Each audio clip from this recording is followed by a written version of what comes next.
Hi, I'm sitting with two of my most favorite people who helped make my film extremely special, with Shah Rukh and Kajol, and they need no introduction. Hi, Karan. Hi, Karan. How are you? We're here to discuss my favorite topic, that is Kuch Hota. I don't know if it's yours, but it definitely is my most favorite topic. Ours too. Yeah, ours too.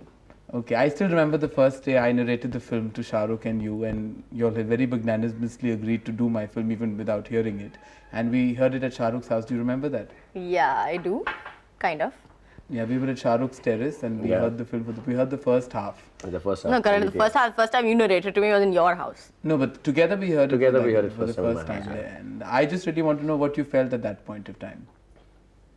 What did you feel when you were narrating I it to was us? nervous as hell, especially because Shah Rukh has this knack of not reacting to anything he ever hears in terms of a narration. Yeah. And he has this dead expressionist with, like, you cry and laugh and you jump, and even after that you might say it's still okay, but you still react. But I really want to know what you felt when you were hearing it from me, since we have been friends before that.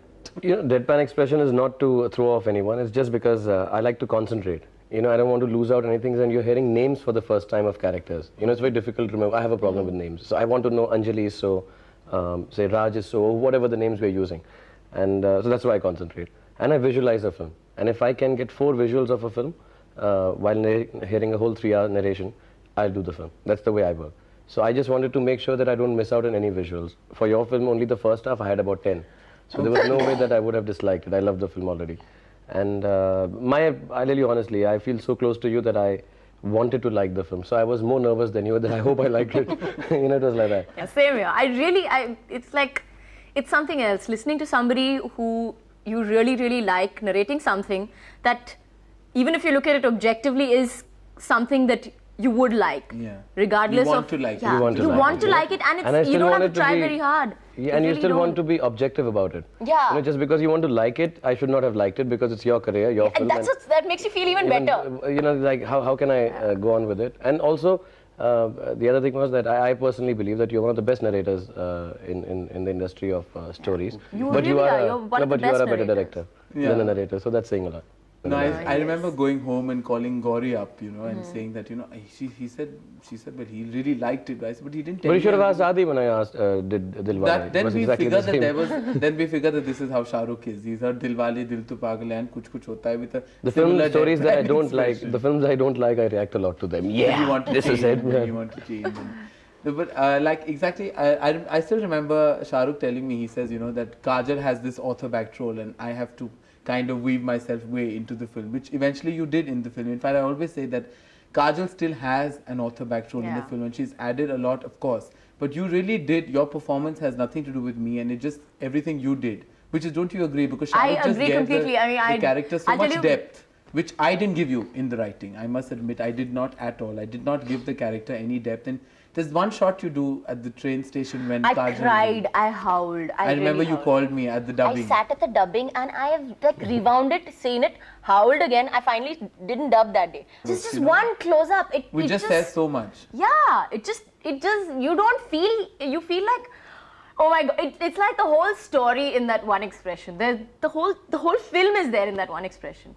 I still remember at the climax when we were shooting your close-up separately when you're standing on the stairs. Yeah, and I insisted on seeing his close-ups and then crying naturally for my shots. You kept seeing your close-ups and crying, and kept seeing your close-ups and crying. I really thought, like, everyone used to say it's such a tear-jerker, but they don't really know that Kajol has actually cried right through the shootings. But and watching your close-ups. It's not really an author back. I'll tell you what, when you write a story, this is how we do it in theatre. That's what I'll tell you, because it's, always there are 2 characters in a film. Even when you see great scripts of cinema which has already been made, that there is a protagonist or the lead character who moves the film. And then there is a foil, which could happen in a villain and a hero also.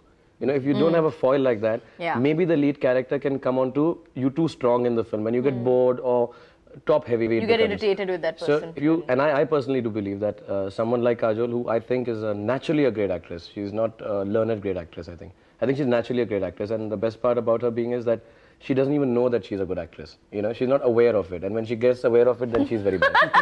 But overall, she's being such a great actress, an author back role to her is very good. To an actor who doesn't know how good she is, if you give it to me, who thinks who is very good and I'm technical and stuff, I can spoil an author back role very easily. I can go over the top, do too much, go top heavy. So with her, if you have a good actor who doesn't know that he's a good actor and an author back role plus a foil, So I think personally, you cannot really go wrong. And well written, of course, and well shot, all that goes with it. But I don't think it's a weaker role. I've never thought my role is weaker in the film, or that Kajol has a better role. Yeah. It's not a question of role. It's just that in this film, she is like, I think in Dilwale, I am the protagonist. Yeah. She's the foil. Far It's like better that, but there is edge no show role. It's not like a role is better or character is better. I think my character is fantastic in the film. I don't doubt that for even a second.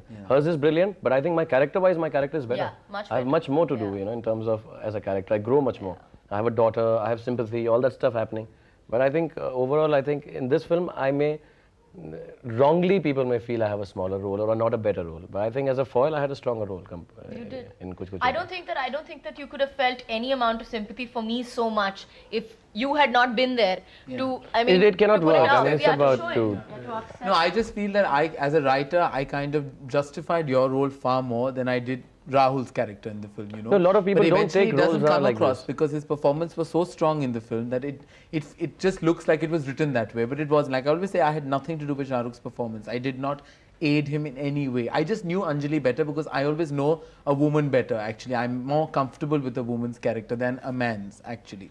So I was just more comfortable, and it just came across so differently. Eventually in the film it looked like these roles were written like this, the way they were portrayed eventually, which is not so true from my side because I didn't really justify in the writing, I feel, and the character came across very strongly because of your But performance. the character who I felt that you were closest to was Rani. Yeah, well, and that's the role that no one did. I actually. felt you were closest to the character of Salman Khan's. Why did you interview them now? No. Rani's character, well, I enjoyed it. Did you even know that the death scene actually was Kajol? She gave me the death scene. I wanted to, actually he offered me Money. Rani's role. Now, there were two different halves actually initially. There was the first half had one heroine and the second half had the other. So that was when I wanted Kajol to do the tomboy who dies, and it starts with her death. It was like that initially. But then we kind of connected the love story. So she had actually suggested the scene from Love Story. Scene.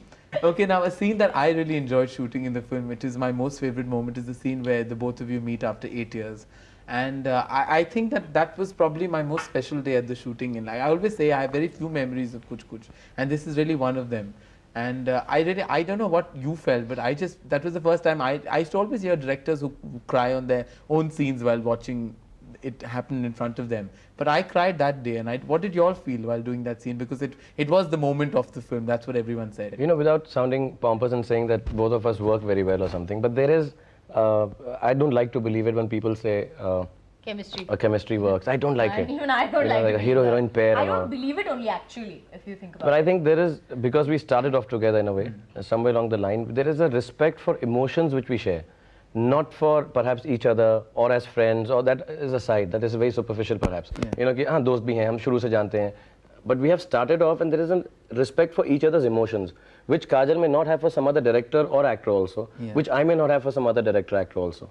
So there is like if she cries, then I know she's crying with a lot of honesty. I believe she's a very genuine actor. So if she feels sad about a scene, then I feel she's really sad. And I'm not disrespected even if it's wrong. And I think similarly she feels when I say certain things to her, that okay, if he's saying it and one has to feel bad about it, then he must be meaning it. He's just not saying it as an item. And that whole scene works, I think, because of that, because nothing happens in it. You meet after 8 years, you could do a lot of strange things in it. It's just too short and you're left just on your standing own, there and we just have respected emotions that I'm meeting her after 8 years. And I'm not even saying that it's a great performed scene that we both of us studied for it and educated ourselves. It's just respect for emotions that we both share. I may be sharing it because of my past, she does it because of her past or her lifestyle. So we must have just respected that both of us are emoting and just let's respect that. And a lot of films, like we've done now three films together where a lot of moments are there which I believe are because of respecting each other's emotions. Because you respect the person must be truthful about this. He must be honest at this point of time. I think that's why the scene works. Did you feel special while doing that scene, Kajol? I haven't really analyzed it as much as he has actually. But I mean, instinctively I knew that, you know instinctively when something is happening and when something isn't happening. When something is just going, it's just, I can't explain it. I can't really sit down and say that, okay, this is this is the whole background to it and this is what must have happened and what could happen and whatever must have happened or whatever. But you just feel that it's right at that particular point. You don't feel anything jarring you at that point. But I remember you telling me that it was the scene that comes right after it on the bench. That is where you actually I think felt that more is the best scene of the film. That is the most. I think That that's is the the best best scene. that's of the film. because Same everyone here. Contrary says to it's the everybody's moment, but beliefs, I think it's the greatest scene in your film. Yeah, same here. Do you felt most? I remember we had planned. It's the it. warmest scene. It's As a matter of fact, the it's moment the breaks when she walks loveliest off. scene. You just didn't. It's the most wonderful scene. I think That it's is the best where I scene of remember your you film. saying that you. I remember you telling me, why don't you have more scenes like this in the It is film? the most it wonderful was- scene it of the was film. really For me, Why? that's the best moment. So do you think that a design moment sometimes just for an actor doesn't work, but just a moment just like that, suddenly you two sitting on the bench and you just made it work? No, the design works after post-production, I think. Okay. You know, when you see it, honestly, I mean, a design moment is somehow, because it is designed for the film, cinema.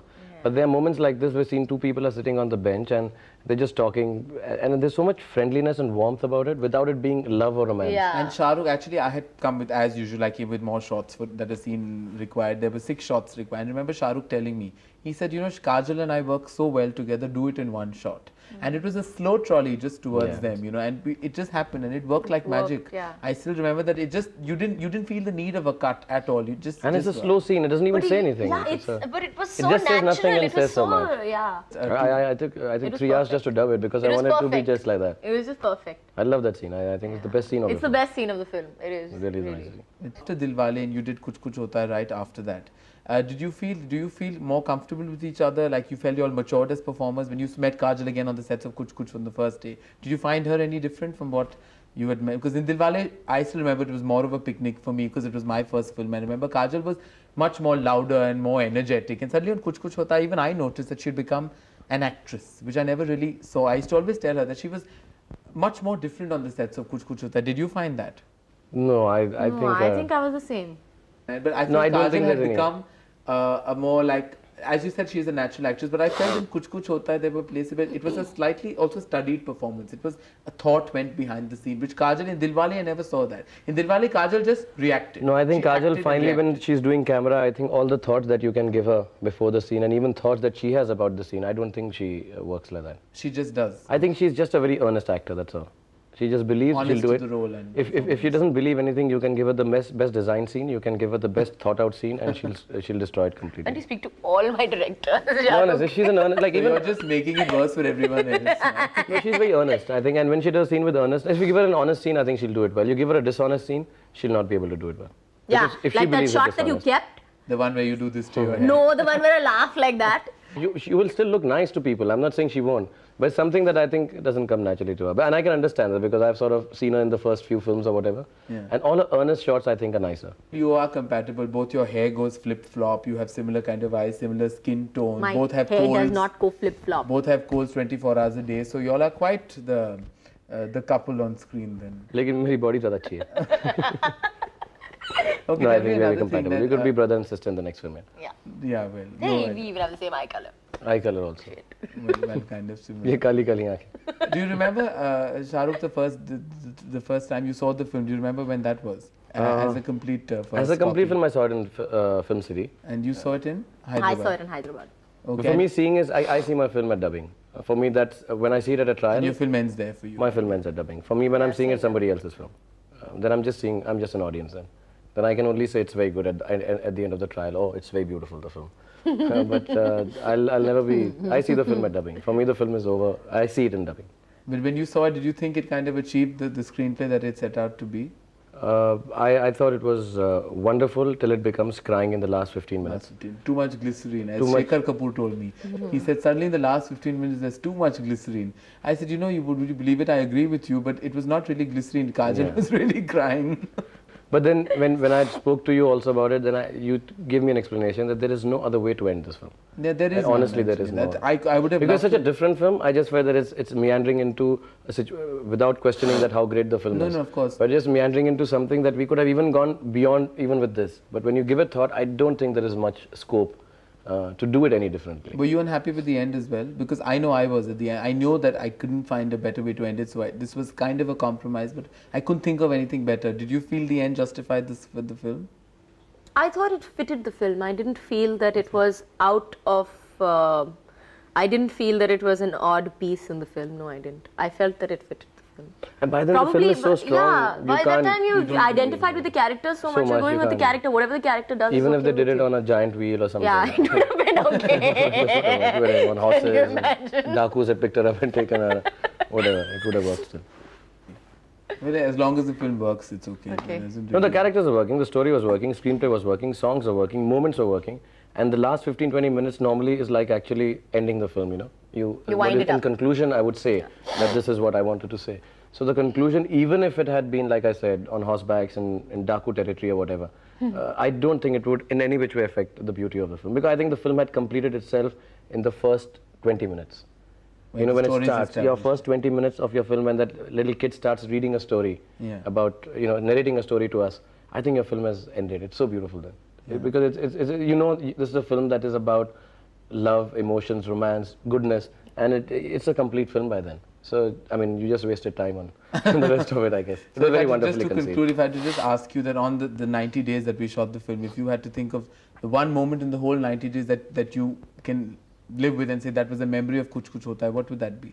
I would remember, technically, the moment I remember is that we did this, you conceived this great shot. You conceived this great shot of the Steadicam, which I thought was really wonderful for someone who was making his first film. And I can speak like this because I had done about 24 films before that, so I can speak like a thespian to you. You would conceive this big shot with a Steadicam, which was difficult to do. There was mother, there was kid. The one in the and house, it all went, on that game that you're I can never forget that it went wrong. Yeah. You know, because of that little kagas coming, shutter. the shutter coming in. And I really did feel a lot of love and warmth towards her doing the bench scene. For me, that is what I'll take back of Kuch Kuch Hota Hai. And is that the same moment that you would think of, or is there any other moment through the making of the film that you would always remember Kuch Kuch Hota Hai by? I think if I see it as a film, I would say that the bench scene is my memory of the film. It's my it's the whole film for me, because it's the most perfect. It's perfect. You know, like, you can be really critical and you can say that, okay, there's something wrong with everything else. Yeah. But that was just perfect. Anyway, thank you so much. We've chatted about Kuch Kuch Hota Hai, which, as I said, was my favorite topic, and I have to thank you and to you for being a part of my most beautiful memory. Now can we laugh? Now you can. Thank you so much, Karan. Thank you. Okay.